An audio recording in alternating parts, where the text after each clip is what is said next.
caminhada de fé e de esperança nesse início de ano.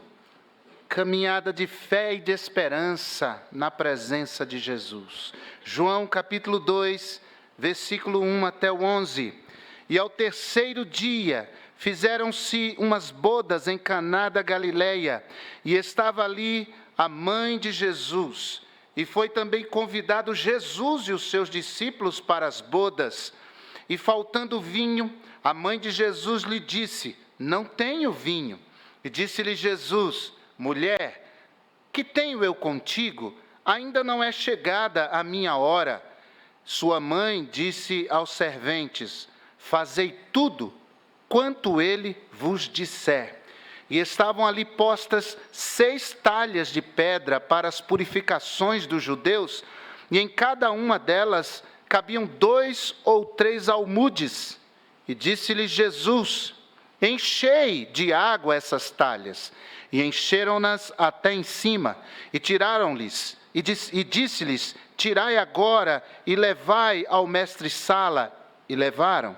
E logo que o mestre-sala provou a água feita vinho, não sabendo de onde viera, se bem que o sabiam os serventes que tinham tirado a água, chamou o mestre-sala ao esposo e disse-lhe: todo homem põe primeiro o vinho bom, e quando já tem bebido bem, então o inferior.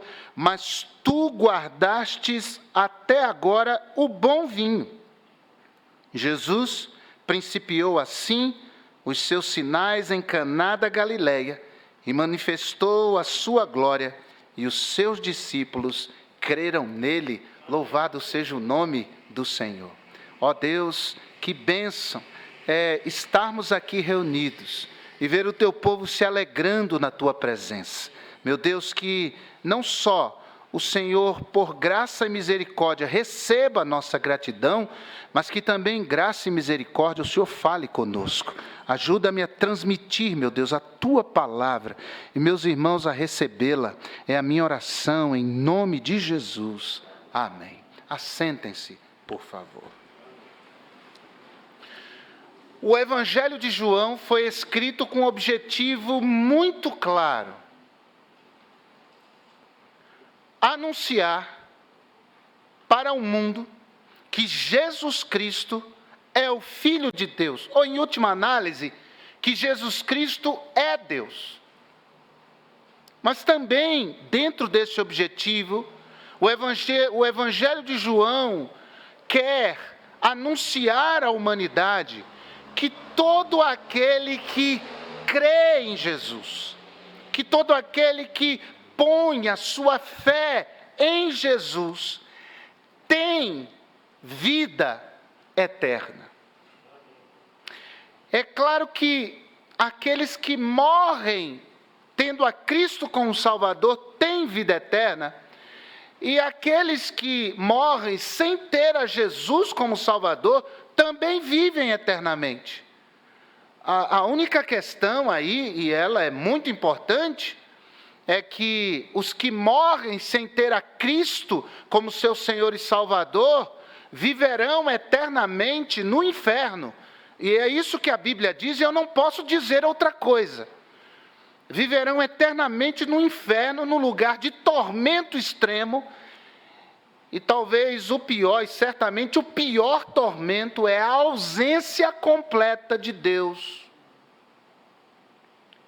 Mas aquele que tem a Cristo como seu Senhor e Salvador, esse tem vida eterna, ou seja, esse viverá eternamente, gozando das bênçãos, daquilo que Cristo foi preparar para ele no céu, vivendo eternamente na presença do seu Senhor e Salvador Jesus Cristo.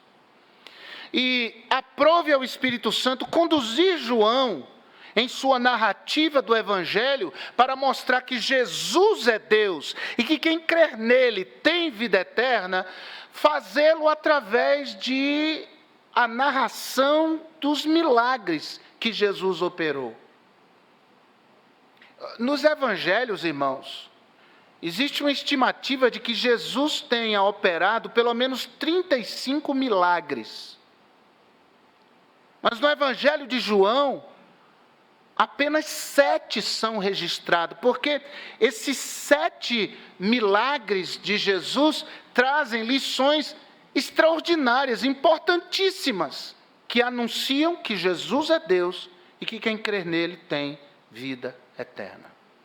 O número 7 no Evangelho de João é emblemático, porque além do registro desses 7 milagres, que João chama de sinais, ou seja, esses milagres sinalizam alguma coisa, apontam para alguma coisa, querem mostrar alguma coisa, querem anunciar alguma coisa. Também, o Evangelho de João fala de 7 sermões que Jesus proferiu.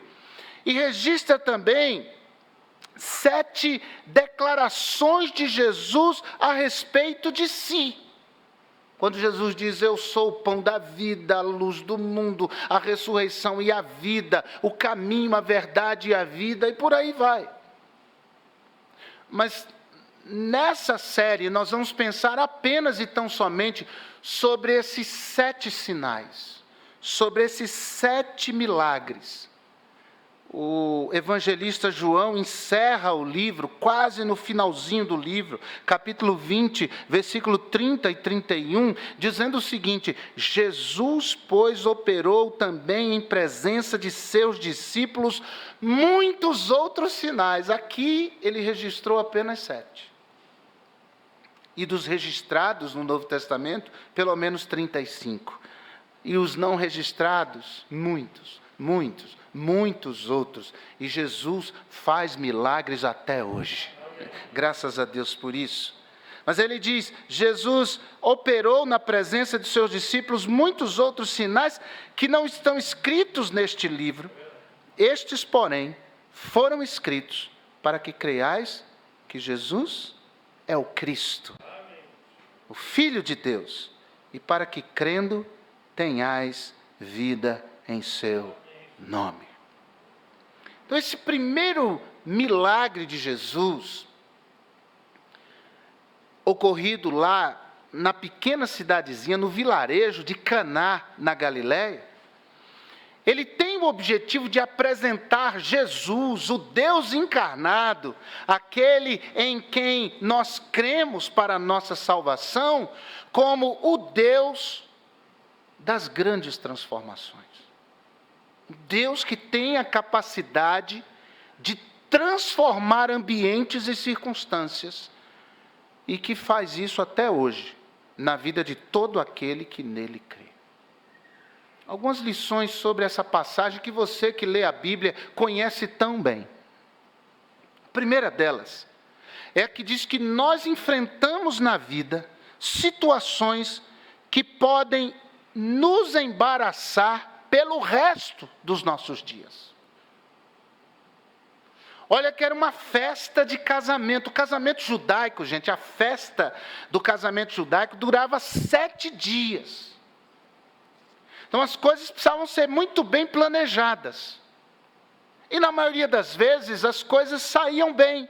Mas nesse casamento especificamente, que Jesus, os seus discípulos e sua mãe, Maria, se faziam presentes, um dos elementos mais importantes acabou antes da hora, o vinho. Agora pensa nesse casal. Poderia ficar estigmatizado como casal cuja festa de casamento faltou vinho. Você lembra do casamento lá em Caná de fulaninho e fulaninha? A gente lá comendo, se alegrando, de repente acaba o vinho. Não é que o beijinho acabou. Não é que é o que de sogra que o povo... Hã? Olho de sogra. Que nome feio para um olho de sogra. Misericórdia. O vinho acabou. Imagine esse casal anos depois de casado, já tendo filhos. Será uma lembrança dessa Aquele casal lá, encontrei eles no centro da cidade, essa semana. 2 menininhos, já têm filhos eles. Olha quanto tempo já passou. Tem uns 3 anos. E que casal? Aquele que acabou o vinho lá.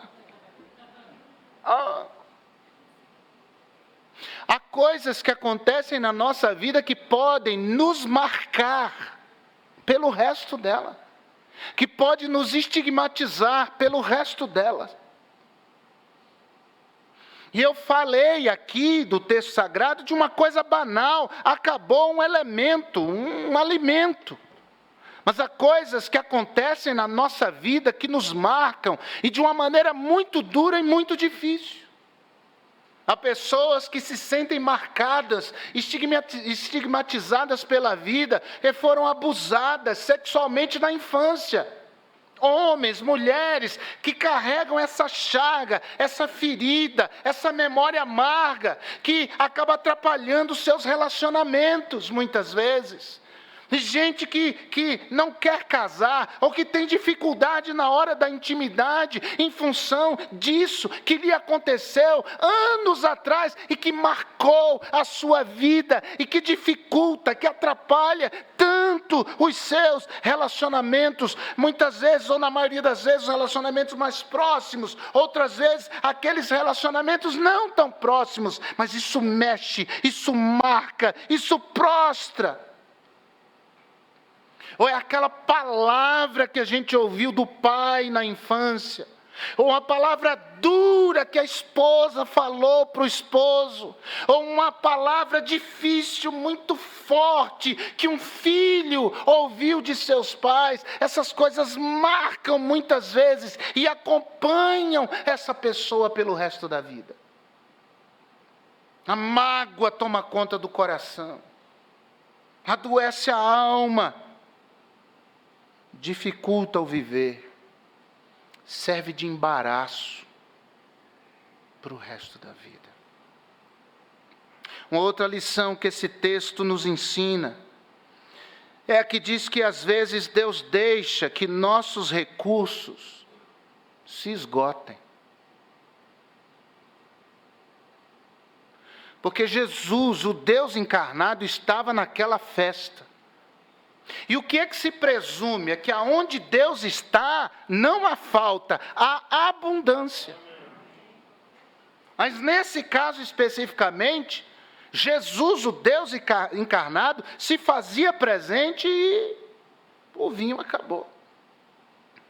Mas é porque, às vezes, Deus deixa a gente chegar lá embaixo. Às vezes Deus permite que a gente sinta algumas coisas muito fortemente, para que aí a gente se quebrante. Porque às vezes, irmãos, enquanto tem uma coisinha ali, onde a gente pode se agarrar, impressionante o espírito humano, como é soberbo, o topete da gente continua em pé.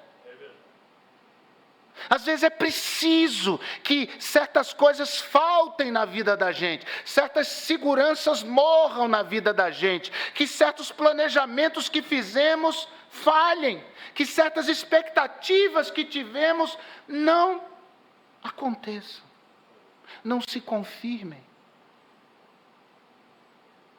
Para a gente parar de confiar na gente e olhar para Deus. Para a gente se quebrantar diante de Deus. Esse é um dos motivos porque a tribulação visita a vida do crente também. É porque Deus nos quer aos seus pés. É porque Deus nos quer quebrantados. Mas às vezes a gente não é assim. Às vezes a gente se acha. Se não sou eu nessa família, eu vou dizer para vocês, se não sou eu nessa família,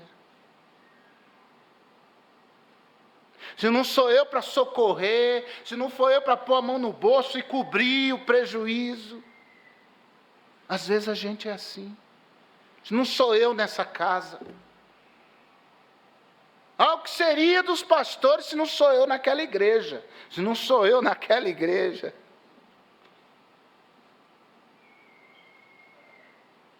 Irmãos, insubstituível é só Deus. O marido morre e viúva é quem morre. Aí, entendeu? Ele diz, se não sou eu aqui nessa casa, ele morre, a casa continua. As coisas continuam. E às vezes vai ter alguém no lugar dele lá. Às vezes um desemprego chega, e aí não tem mais como pôr a mão no bolso para cobrir. E às vezes a família se desestrutura toda, mas está tudo certinho. Eu estou aqui cuidando porque nós adoramos controlar. A gente adora controlar nossa família, a gente adora controlar os filhos, controlar marido, controlar a esposa. A gente adora controlar. A gente se sente até lisonjeado quando a prima de 3º grau, lá na cidade de Pororoca do Oeste, engravidou do namorado e ligaram para nós para dizer, vem aqui, nós não sabemos o que fazer. Nós adoramos controlar. Aí Deus permite que o vinho acabe, para que a gente se veja no mais absoluto descontrole. Uma terceira lição que esse texto nos ensina é que nem sempre Deus atende às exigências humanas. Nós lemos no texto que diante da celeuma, pela falta do vinho, isso chega aos ouvidos de Maria, mãe de Jesus.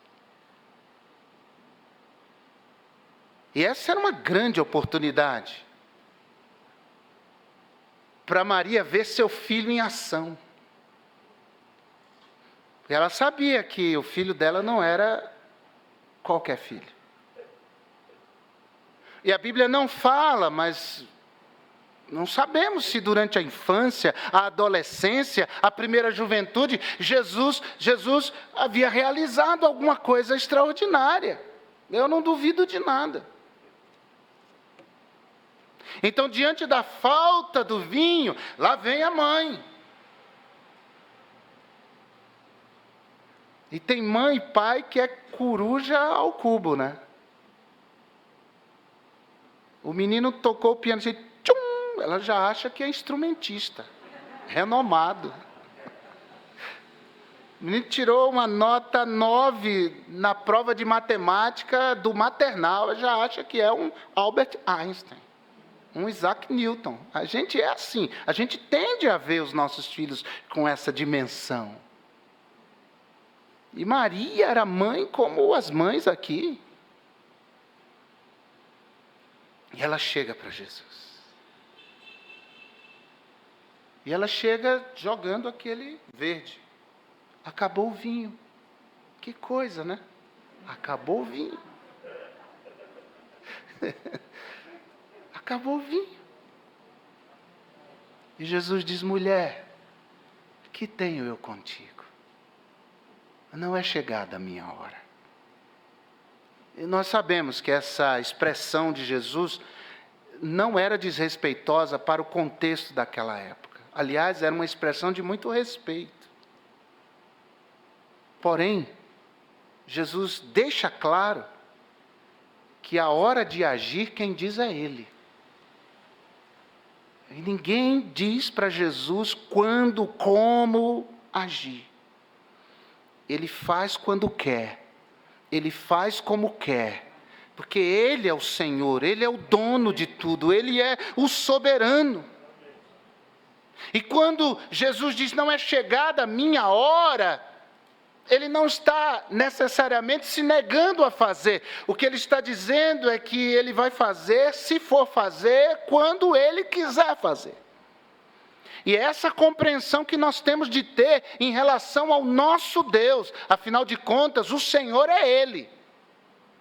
As coisas podem não estar da maneira como eu acho que deveria estar. A vida pode não estar organizada da maneira como eu gostaria que ela estivesse. Mas essa não é uma coisa que diga respeito a mim. Há um Deus soberano que está cuidando de todas as coisas.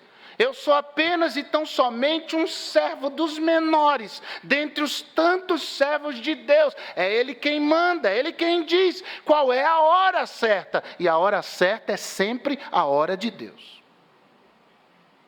Eu já vi de crente tentando fazer trabalho do Espírito Santo, convida alguém para vir para a igreja, aí na hora do convite fica, vai lá na frente, aceita, levanta a mão. Isso acontece, irmãos. Graças a Deus que aqui não. Mas acontece. Essa maneira de constranger. Eu me lembro de um pastor que ele ficou no evangelismo na rua com aquele homem falando, e o homem querendo ir embora, e ele falando. Chegou uma hora que o homem queria ir embora, ele falou, eu aceito Jesus, eu aceito. É verdade. E depois falando com alguém que conhecia aquele pastor, ele disse, olha, eu só disse que aceitava para ele parar de falar e me deixar ir embora. Irmão, se não for por Deus, não adianta. Se não for obra de Deus, não adianta.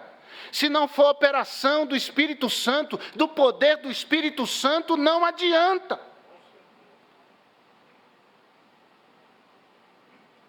Isaías 43, verso 13, diz, ainda antes que houvesse dia, eu sou, e ninguém há que possa fazer escapar das minhas mãos. Isaías 43, 13, ele conclui o versículo dizendo, agindo eu, quem impedirá? A gente sempre acha que Deus se atrasou. É interessante que a nossa sensação é sempre que Deus está atrasado. Raramente a gente encontra algum crente que diz assim, mas pastor, orei hoje, olha, no outro dia já veio a resposta. Ninguém tem a sensação de que Deus está adiantado. Na maioria das vezes, é que Deus se atrasou. Mas Deus deixa claro para nós. Se você está esperando algo do Senhor, espere a hora de Deus. E a hora de Deus é perfeita, então descanse. Como diz o hino do pastor Josué Rodrigues, é meu, somente meu, todo o trabalho. E o teu trabalho é descansar em mim, diz Deus. Esperando o tempo de Deus. Eu sei que muita gente acha isso uma expressão de indolência. Esse negócio de esperar em Deus. Mas, irmãos, há situações que nos esperam, mas há outras em que nós temos que esperar em Deus. Há outras que a gente não pode mexer. Eu fiz aqui um tempo atrás um pedido de oração anônimo. Lembram? Espero que você esteja orando por isso. É uma situação que eu não posso. Eu estou esperando em Deus. Nem sempre Deus atende à exigência humana. Uma quarta lição que esse texto ensina é que Deus usa o que você tem disponível para lhe dar o que você nunca teve. É o versículo 6. O que havia disponível ali para que o milagre fosse realizado? A saber, aquele povo da festa fosse suprido com vinho, talhas cheias d'água. Ou que foram posteriormente cheias d'água. As talhas, irmãos, eram grandes, parece barril, mas não é alto, fica no chão, porém cabe bastante água. Eu imaginava sempre que lia esse texto, um jarrinho lá, não, era coisa enorme, feita de pedra. Quando você vai a Caná da Galileia, existe um lugar lá onde há essas talhas dos dias de Jesus. Você vê aquilo, você fala, meu Deus, é preciso muita gente para carregar isso. Peso daquilo, por isso que enche depois. O peso torna-se insuportável. Mas o fato é que Deus usa aquilo que em nós está disponível para que Ele nos dê aquilo que nos falta. Só tinha água naquele lugar. E foi isso que foi posto nas mãos de Jesus. O que você tem que pode ser disponibilizado para Cristo, para que milagres aconteçam em sua vida e na vida dos outros. Pastor, alguém pensa, eu não tenho nada. Porque nós temos geralmente esse tipo de pensamento. Quem tem é o outro. E aqui vai um segredo, irmão. Não cobice a família do outro. Não cobice os bens dos outros. Não cobice a capacidade dos outros. Não cobice o talento dos outros. Não cobice. Aliás, essa é a pior estratégia da vida, a gente ficar se comparando com os outros. Cada um é cada um. Cada um tem suas debilidades, mas também tem suas coisas boas. Inclusive você.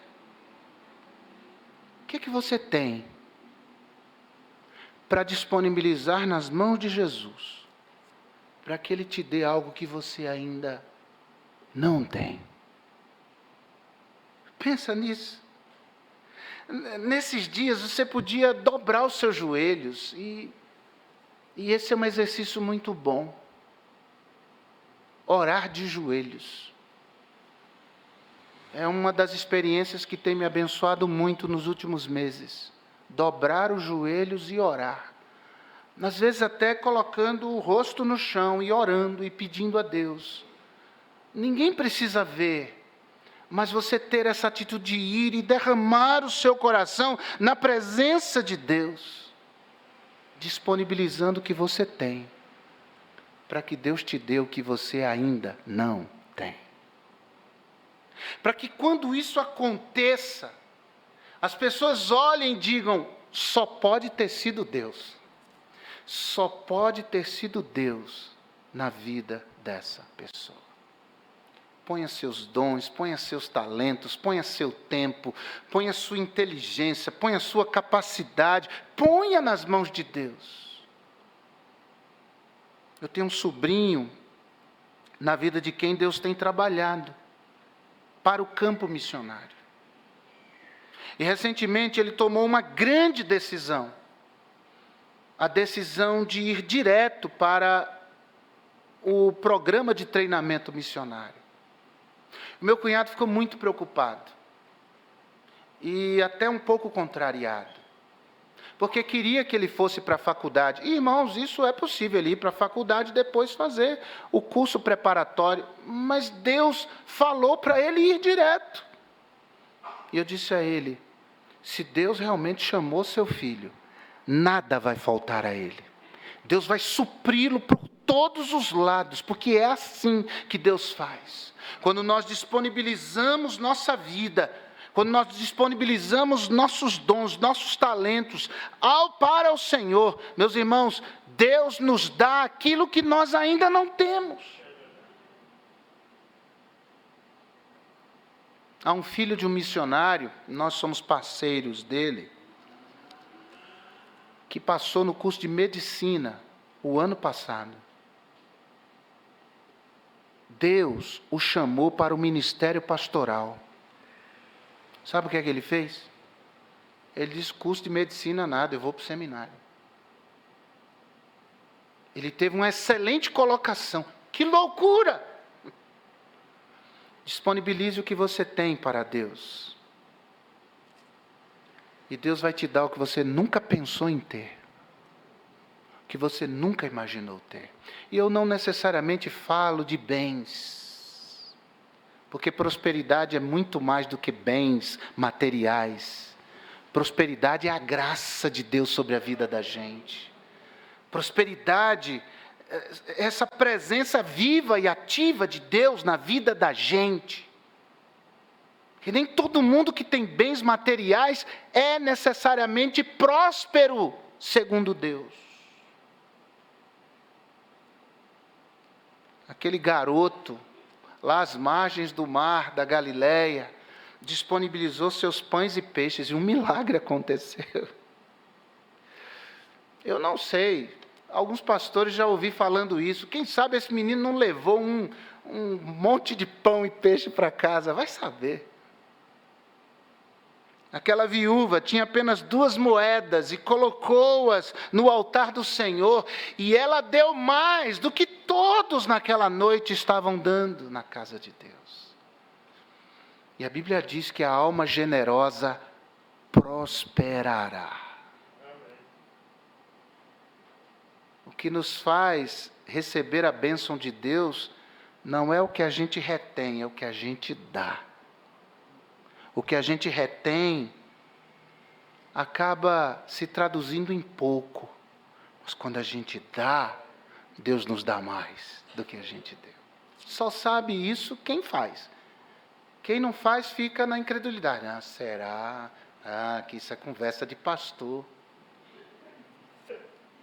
Boa sorte. Eu dou mesmo. Eu dou mesmo.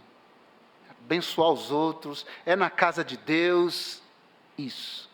Porque nunca faltou. Porque Deus dá coisas que a gente nunca imaginou em ter. Eu estava aqui anos atrás, no estacionamento da igreja, 2 irmãos se aproximaram de mim. Eu sempre sonhei em ir para Israel, sempre sonhei conhecer aquela terra. Esses 2 irmãos se aproximaram de mim e disseram assim: pastor, vamos para Israel? Eu falei: quem me dera ir para Israel. Eles disseram: vamos, nós vamos pagar a sua passagem e estadia lá. O senhor só tem que organizar a viagem.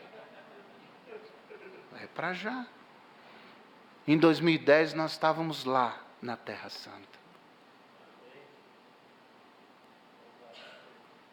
A última vez que o pastor Wallace Williams esteve aqui foi nos 50 anos de ministério do pastor Josué. Aquela festa que a gente fez, ministério de pregação, ministério pastoral à frente da igreja. E aí, naqueles dias de festividades, fomos comer um misto quente, porque esse era o lanche da gente no fim da tarde, misto quente, numa padaria aqui perto, que fechou inclusive, recentemente. Estamos lá conversando, e aí o Williams olha para o pastor Josué e diz assim: nós bem que poderíamos levar o Ebenezer lá para os Estados Unidos para viajar com a gente. Quando eu vi o pastor Josué falando das viagens, falando das igrejas, porque eu nunca tive, pastor Michael, a vontade de conhecer o país, eu queria conhecer as igrejas, os irmãos. E o pastor falava daquele motorhome, daquele ônibus, eu ficava assim: puxa, que legal, seria. Se ele podia levar, eu quase tive um infarto ali, fiquei olhando para eles, e o pastor disse: é verdade. Eu disse: pastor, você tem o passaporte? Eu falei: não, pastor, eu tiro agora, assim, se eu quiser eu vou a pé lá e tiro esse negócio. E nós fizemos aquela viagem de 1 mês, irmão, que foi, para mim, marcou a minha vida. Marcou a minha vida. Quanta coisa eu vi e aprendi naquelas igrejas, com aqueles irmãos, vendo aquelas coisas. Nas mãos de Deus, o que temos se transforma em bênção. Nas nossas mãos, o que temos é só o que temos. Mas nas mãos de Deus. Quinto, é preciso dizer adeus ao que é antigo e olá para o que é novo. Eles trouxeram aquelas talhas, Jesus transformou aquela água em vinho e levaram ao mestre-sala, ao responsável pelo serviço àquelas pessoas, e quando ele provou aquele vinho, ele disse: o que aconteceu? Geralmente o pessoal coloca o melhor vinho antes, 7 dias, hein, gente? E aí lá pelo 5º, 6º, põe o pior, porque ninguém vai ver a diferença. Já está todo mundo... Porque é assim, né? Tem um ditado que diz que para quem está de barriga cheia, toda goiaba tem bicho. Quero não. Mas quando está com fome, não vê nem goiaba na frente, já pega, come de uma vez. Então lá pelo 6º, 7º dia, está todo mundo já empanturrado. Como dizem em Pernambuco, empanzinado. Então, se o vinho é bom ou ruim, põe o ruim. Mas, irmãos, o vinho velho teve que acabar para Jesus providenciar um vinho novo. Tem coisas na vida da gente que tem que acabar para Deus produzir algo novo na nossa vida. Existem velhos hábitos que precisam acabar. Chegou, já deu. Até quando vai viver desse jeito? Até quando essa mania vai continuar? Até quando esse jeito de pensar? Até quando? Para o novo de Deus acontecer na vida da gente, é preciso que aquilo que é velho seja tirado da nossa vida. Jesus disse que não dá para remendar um pano velho com um tecido novo. E não é possível colocar vinho novo em odres velhos. Vinho novo para odre novo. Então o velho na nossa vida precisa sair. Essa mania de mentir, essa mania de desconfiar dos outros, essa mania de maldizer, porque tem gente que é maldizente, é impressionante. Qualquer pessoa, encontrei fulano, aquele lá, não sei o que, tem sempre uma coisa ruim para falar, é uma mania. E essas coisas inibem, irmãos, a bênção de Deus na vida da gente. Esses velhos hábitos, essas coisas que não agradam a Deus e que a gente insiste em manter, em preservar na vida da gente. Tira isso. Joga fora isso. A Bíblia fala de revestimento, mas antes de revestimento fala de despojamento. Despojai-vos do velho homem, revesti-vos do novo homem. Tira.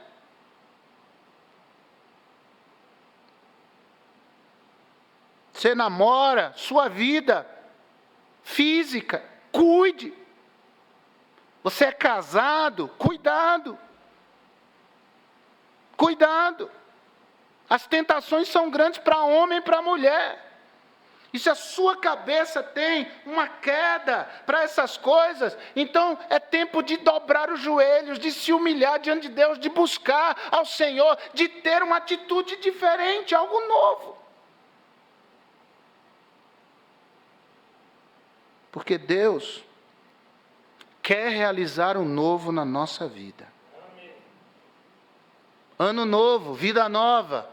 Que isso não seja só um jargão, mas uma realidade. Eu vou fazer desse ano de 22 um ano diferente na minha vida espiritual, na minha vida matrimonial. Eu vou cuidar disso.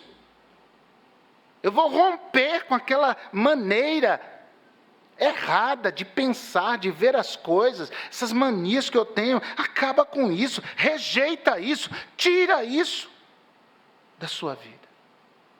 Por melhor que seja o seu casamento, Deus quer derramar algo novo e melhor ainda na vida do seu casamento.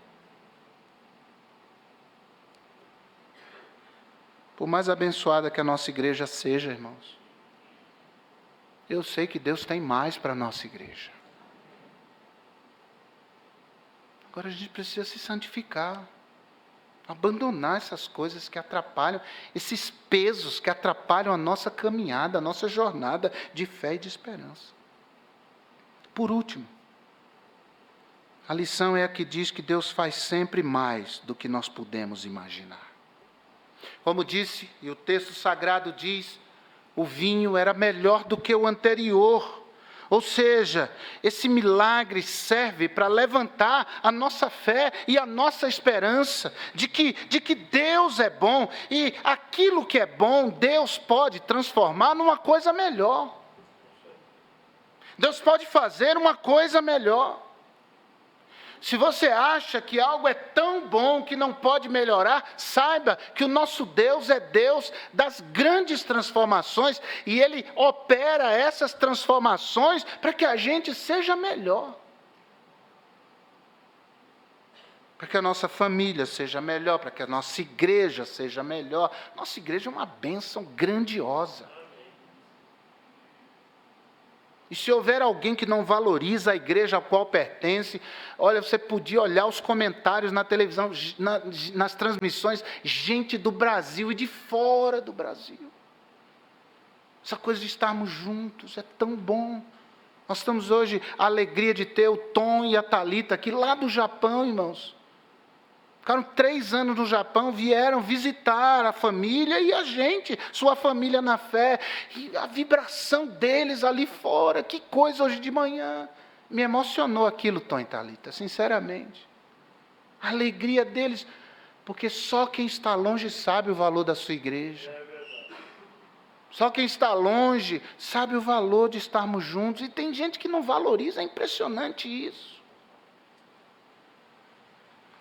Mas Deus pode fazer dessa igreja uma igreja melhor. Deus pode fazer da nossa vida uma vida melhor. E se você acha que está tudo bem na sua vida e não precisa nada melhorar, você levanta a sua mão, nós vamos fazer a oração para que o seu velório amanhã seja lindo, cheio de flores. Eu preparar uma mensagem bonita para pregar. O seu sepultamento, até choro, se for preciso. Enxugo as lágrimas. Porque para quem não tem nada para melhorar, então tem que ir para o céu logo. Mas Deus quer fazer algo melhor na nossa vida. Então você podia pensar nisso com carinho. Levar em consideração essas coisas. É início do ano. E nós confiamos que Deus pode e que Ele deseja operar milagres na nossa vida. Transformar cenários, transformar situações. Ele é poderoso para fazer. Então vamos crer, vamos confiar e vamos colocar o que temos à disposição de Jesus. Curva a sua cabeça, feche os seus olhos. Obrigado, Senhor, por essa palavra. Eu não sei o que é que essa palavra moveu nos corações, mas eu sei que ela moveu alguma coisa. A tua palavra diz que depois desse milagre os discípulos creram em Jesus. Que depois dessa palavra, meu Pai, a nossa fé seja maior em Jesus. A nossa confiança seja mais intensa em Jesus. E pedimos que o Senhor opere milagres na nossa vida. No meio das semanas, dos meses, dos anos. É o que nós oramos em nome de Jesus. Continue de cabeça baixa, de olhos fechados.